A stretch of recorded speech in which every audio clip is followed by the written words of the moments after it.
EU bottles it. Brussels withdraws threat to storm out of Brexit talks over no-deal plans. Brussels today backtracked on its threat to pull the plug on trade talks after the government refused to drop plans to tear up part of the Brexit divorce deal.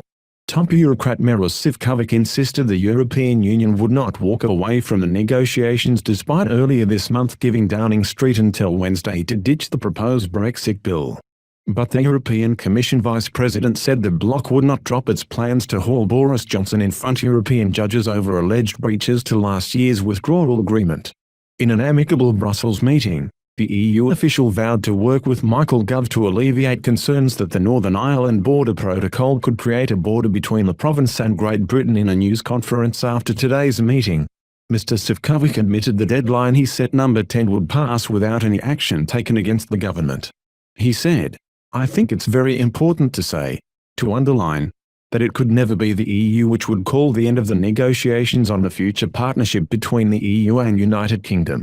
Mr. Sefcovic pledged to use the remaining time before the end of Britain's transition from EU rules to end the row over the divorce pact. The EU official said he hoped answers to Britain's concerns over the Northern Ireland border fix could be found through the future relationship talks.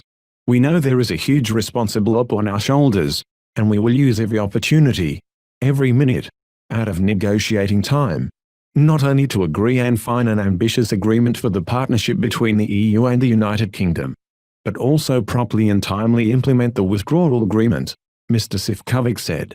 Despite his amicable discussion with Mr. Gove, the EU Vice President insisted his counterpart of the Joint Committee had not offered enough assurances over the United Kingdom's internal market bill. Mr. Sefcovic told reporters the EU would not be shy in carrying out legal action unless the legislation is amended. He added, "When we will do it, how we will do it, proceed. You will have to give us a little bit of time and we will inform you." Speaking after the meeting, Mr. Gove insisted Brussels should not be worried about the government's Brexit bill. The Cabinet Office Minister also vowed to use every second, every minute, every hour to find a compromise with the bloc to protect Northern Ireland's place in the United Kingdom. He said, "We are committed to using every moment available, every second, every minute, every hour, in order to reach an agreement, and I am confident that we will." He added, "There have been those in the European Union who have been concerned about the clauses that we have put into the United Kingdom internal market bill, but I was able to stress today, as I have in the House of Commons, that these clauses are a safety net. We want to reach agreement in the Joint Committee. We want to make sure that the position of Northern Ireland is secure in the United Kingdom. We want to ensure the withdrawal agreement is implemented in full. But those clauses are there. They are in legislation, supported by the House of Commons, as a safety net, if need be, and those clauses will remain in that bill." The pair agreed to intensify their negotiations with less than 100 days until the post-Brexit transition period expires at the end of the year. They have promised to meet again in the next 2 weeks to continue their talks.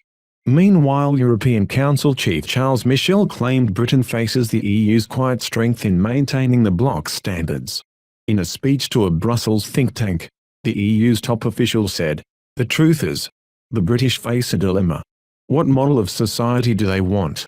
Do they prefer to maintain high-quality standards? Or, on the contrary, do they want lower standards, subject their breeders and their businesses to unfair and unjust competition from other regions of the world? It is the answer to this question that will determine the level of access to our internal market."